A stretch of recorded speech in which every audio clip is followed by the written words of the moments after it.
This is a journey to meet Neptune.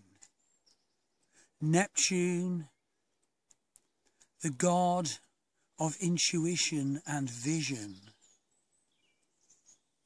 known to the ancient Irish as Manannan, known to the ancient Greeks as Poseidon. And Neptune is a principle in the earth of flux and mystery and tides. And this journey is being filled in an alder grove by a lake that indeed has its spirit of place. And alder groves were seen by the ancient Irish Druids as particularly visionary energies. So we are going to journey to meet Neptune. And it's a good idea before the journey, obviously, to get yourself comfortable and to consider the position of Neptune in your birth chart if you know it. So, for example, if Neptune is on the bottom of the chart, the IC or the Imam Cheli, you may well draw on visionary inspiration from the earth, from sacred places, from beautiful places. And indeed, given the negative possibilities of Neptune, it may be that you have no other routes, only potentially spiritual ones. If Neptune is in the first house, you will project into the world in a way that's very sensitive, but can be deceptive. If Neptune is in the 7th house, you may meet deceptive partners. And if Neptune is conjunct the mid-heaven at the top of the chart, any planet that is on a chart angle is powerful. Neptune may drench the entire chart and every other planet positively with guiding vision and inspiration, or negatively with indecision, deception, weakness and drain. Neptune is an inescapable presence. You can't escape the call of Neptune and intuition. You can try and get it right, but so often we have to go through periods of getting it wrong in our life to begin to understand what getting it right means. So let's start the journey. Let's start by trying to close our minds to anything but connection to highest spiritual guidance. This may be through the third eye or the crown. You can often activate your third eye by holding a finger just above it or maybe lightly tapping it. Calm your mind. Open your mind to the guidance from the divine.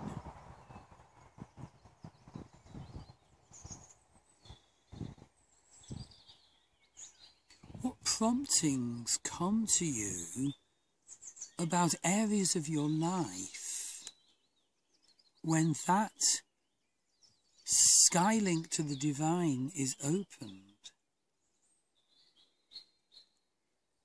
Do any particular notions or visions or intentions arise? Something you should do, maybe.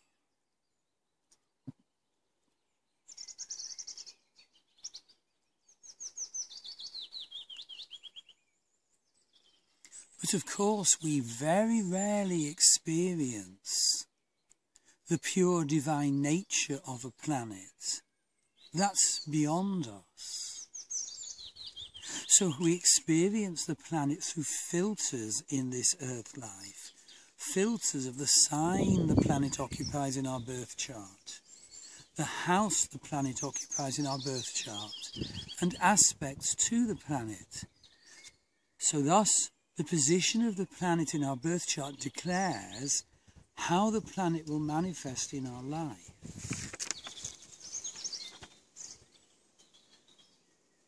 So let's see if connection to the earth brings you inspiration.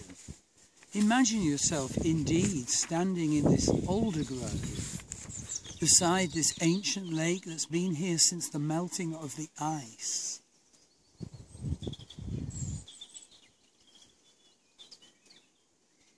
What feeding of your intuitive mind and your vision and inspiration comes to you as you see the beauty of the alder leaves and the beauty of the lake?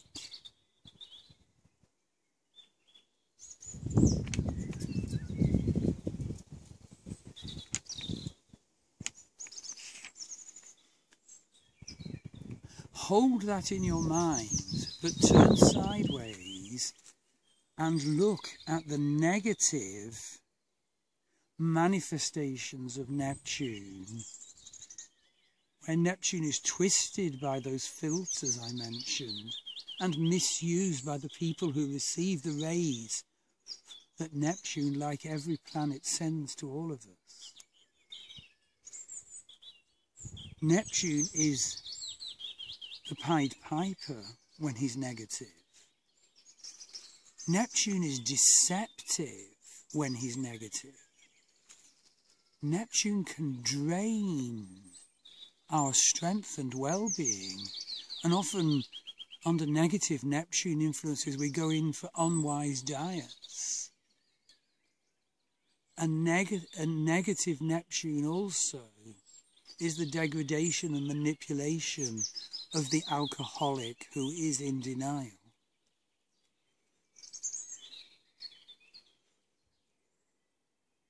And so the ancient Irish god Manannan, who is the equivalent, was seen as a big burly warrior.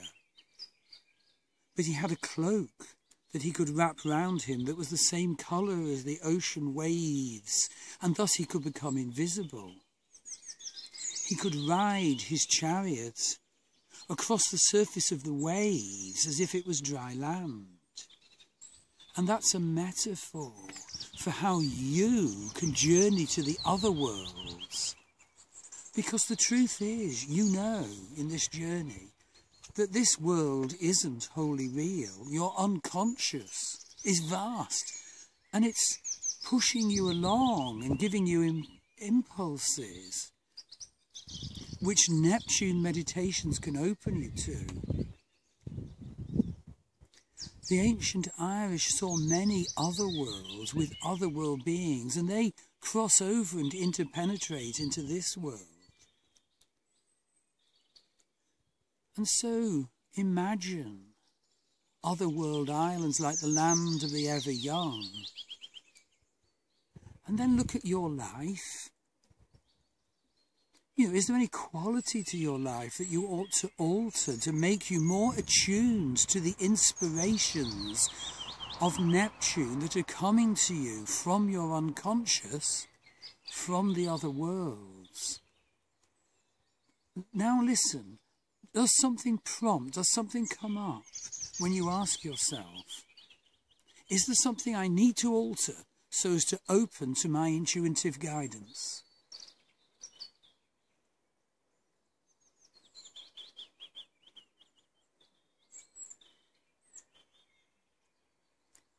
Stand in a way that you feel is right for being in touch with your intuitive guidance.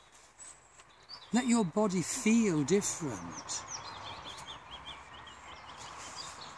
Remember the difference. So do this journey several times, so that as you're pursuing your life, you can think, oh, God, this is pushing me so far from my intuition. And remember, when we are in denial, saying, oh yes, I'm living the right life, that is not at all the life that your guiding vision would draw you to, then you're telling a lie, you're in denial, and that will catch up with you. Falsity will spread into every area of your life.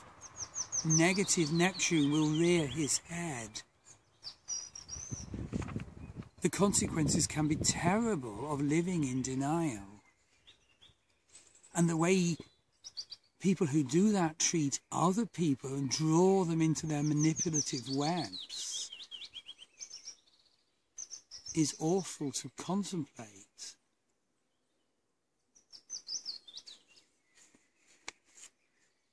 And so consider also that Neptune is the opposite of Saturn.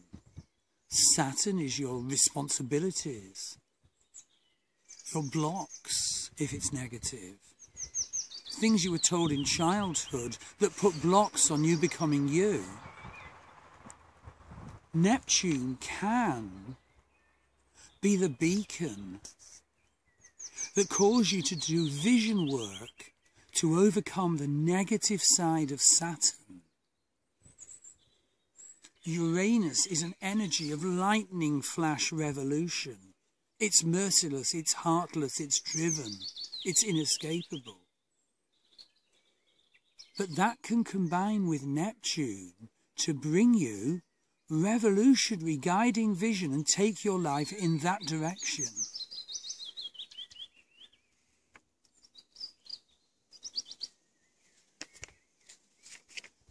Pluto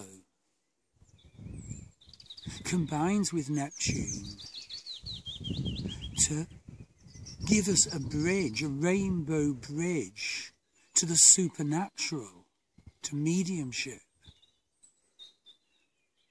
And Chiron positively can combine with Neptune to make one the sensitive, empathic, visionary shamanic healer.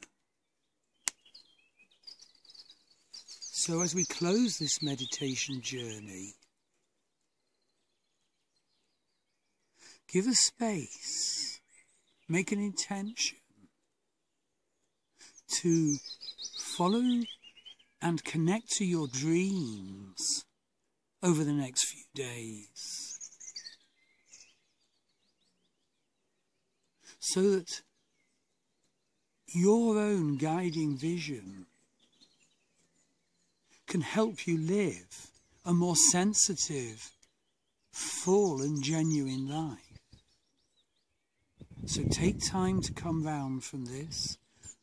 Make the intention to do some vision journeys, to contact your guiding dreams. Make a note of what you come up with. And then, if necessary, alter the way you are in the world, or alter some area of your life, following your dream. So take time to come round once this journey is now ending.